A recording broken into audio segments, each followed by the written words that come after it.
Check.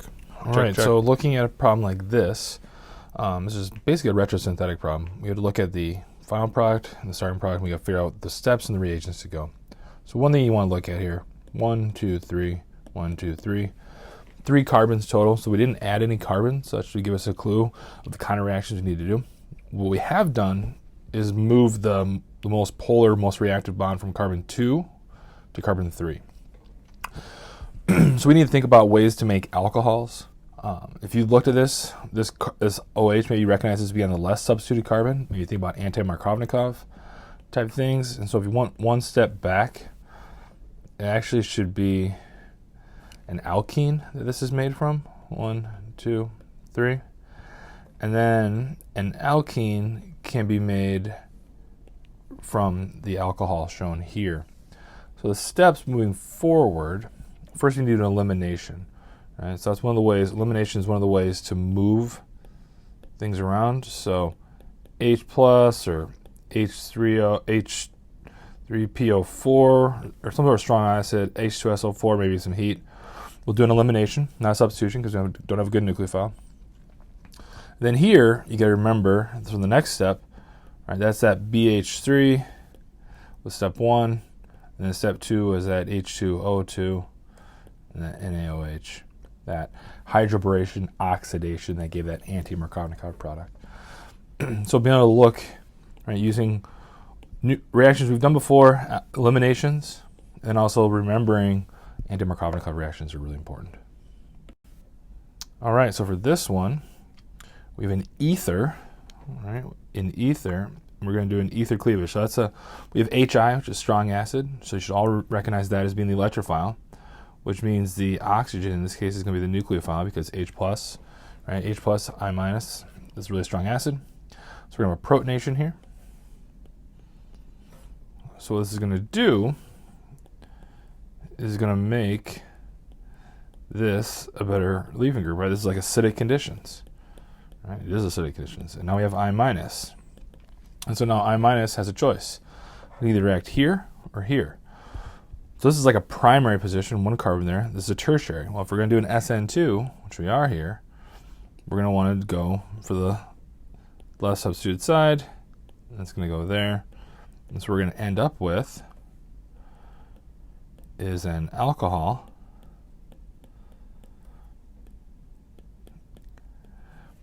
and an ethyl with an iodine on it. And then they're going to keep reacting. They're going to keep reacting with more HI. And so all that's going to do then, protonate there. We're going to get another protonated alcohol, to turn into a good leaving group. I minus. But in this case, it's going to be more like an SN1. So it leaves. And then we have a carbocation. And that carbocation can then, of course, be reacted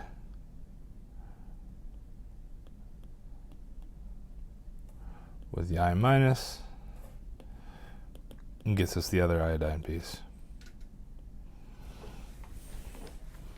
So very similar, these ethers in acidic conditions. You could have done it the opposite way if you wanted to. Here you can do the SN2 on the primary. You could have done the tertiary first and do the SN1 way. It's up to you. Either way, you're going to have an SN2 and then an SN1 as well. Another example of an ether reacting with strong acid. So let's draw in our lone pairs. So our nucleophile is going to be our lone pairs. Our electrophiles are H. So do that. Protonation. Nothing fancy there. But now this is a little different because now, and of course we made I minus. You might look at this and say, okay, well, this makes sense. I can do an SN2 here, or I can make a carbocation. But what about this position, right? This is an sp2 hybridized carbon now. You can't do SN2 or SN1 at sp2 hybridized, or really sp hybridized for that matter. All right? So this really hinders what you can do. Is you have sometimes you have choices. This one you do not.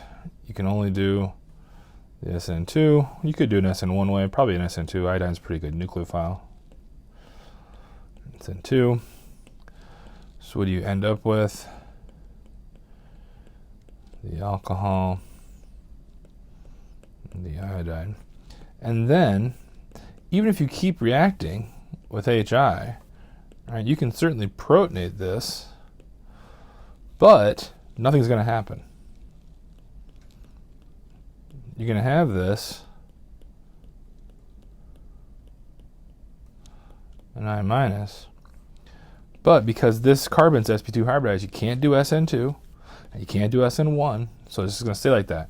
And really, they just want the final product, final two products to be these two things. So this is actually the second step they may show you. It's actually like a no reaction kind of step. So you're stuck with these two things. Because sp2 hybridized, or sp, there's no SN2 or SN1.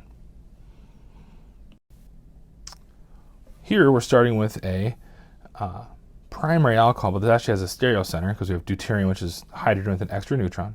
So it's actually an asymmetric center. This would be RS. It doesn't matter what it is right now. But what this is highlighting is the two methods of activating alcohols.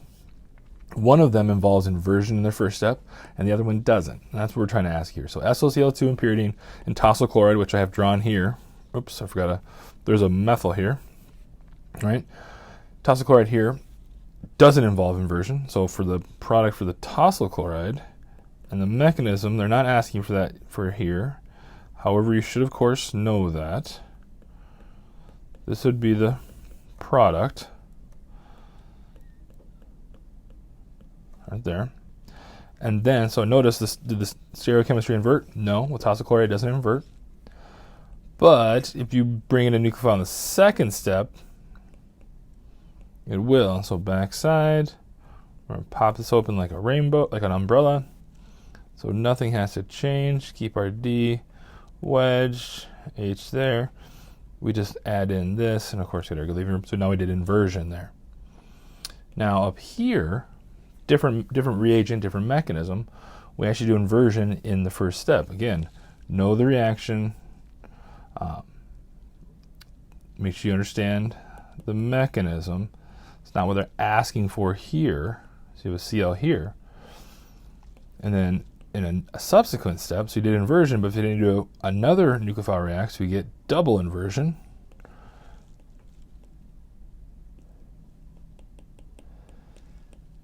And the S ends up on this side. So it's basically trying to highlight two types of reagents, two different ways to activate alcohols. One, tosyl chloride doesn't have inversion. SOCl2 does have inversion. And then what happens once you activate it, you could add another nucleophile in and get back to the same stereochemistry you started with SOCl2. Or if you wanted to add in your own nucleophile, you could keep your asymmetric center and then add in a nucleophile again to get your own inversion with whatever else you want to add. All right, so these kind of reactions are fun, showing essentially taking a primary alcohol. So we should identify this as a primary alcohol. And what kind of reagents will we need to perform all these reactions? So for this one, we're going to go clockwise, so a high noon here. This is a PBr3 reagent. That'll do the inversion there. If we want to take a primary alcohol and make it into a carboxylic acid, we're going to need chromium. One of the ways to oxidize things, chromium oxidizes up to 2 CH bonds. If we have a primary alcohol and we want to turn it into an aldehyde, just take away 1 CH bond, we need PCC. Right? If we want to take an OH and turn it into a Cl, a primary alcohol, we're going to need to use, we could use a couple things, but SOCl2 and some pyridine will probably work just as fine. Now this one, we're trying to make an ether. So in this case, we're going to need actually a base, maybe one you haven't seen, but it's sodium hydride. Right? So just like a hydride would deprotonate here, maybe this is an O-, make it a good nucleophile. And then if we want to add a 2-carbon piece, we need something that has two carbons and a good leaving group. So the O- would attack there and do an SN2, and that would make the ether for us. So lots of ways to think about primary alcohols and the things it can do. I'll also be thinking working backwards. If I had a bromine, what kind of starting material this came from, and those kind of things as well. All right, another retrosynthetic problem. So going from this product, from this starting material, and there's 3 sets of reagents and 2 intermediates along the way.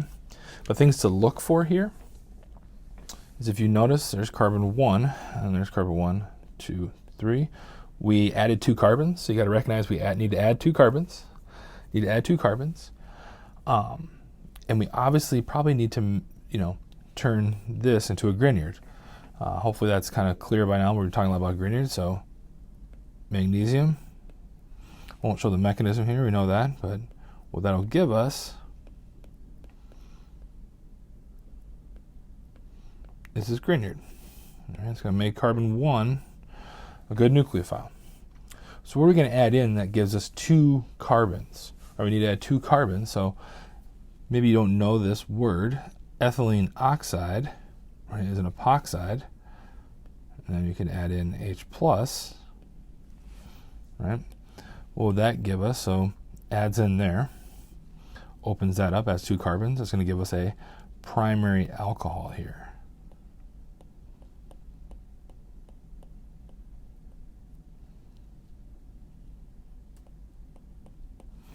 Right, number our carbons, so we haven't lost any. 1, oops. 1, 2, 3. So now your primary alcohol, we've added the 2 carbons. What we need here is PCC, which would oxidize it to the aldehyde. Now, easy to go forward because I kind of know what's going on. If I started with this, I would say, okay, here's an aldehyde. What have I done, this unit or other units, that make an aldehyde? Hopefully you think about primary alcohols, right? Primary alcohols makes you think of that, right? PCC in primary alcohols makes an aldehyde. How do you make primary alcohols? Well, one of the ways you've been doing it with Grignards, is been with epoxides, a 2-carbon piece epoxide, right? And so that adds 2 carbons, and then obviously you make the Grignard with magnesium. Certainly a challenging problem, but one of those things you got to kind of be getting used to seeing. All right, so this problem gives you the starting material, gives you all the reagents, and then asks you for what you made. So another different version of these kind of things. So one of the things you have to recognize was this is a per acid, and what that does is actually turns an alkene into an epoxide. So after the first step, you would actually have this.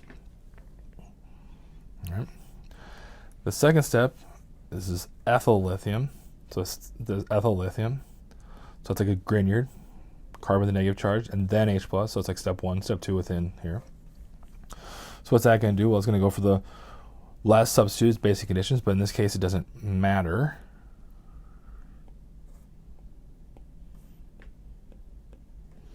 So that adds in 1, 2. We got OH. If I'm just putting that second step in there, we add the H+. Now we have a secondary alcohol with PCC. So what's PCC do? PCC oxidizes 1 CH bond. There's 1 CH bond there. So the final product we're going to get is this and the ketone. So you got to recognize what this was. Realize this acts like a Grignard organic lithium. And then, of course, what does PCC do? Oxidizes 1 CH bond.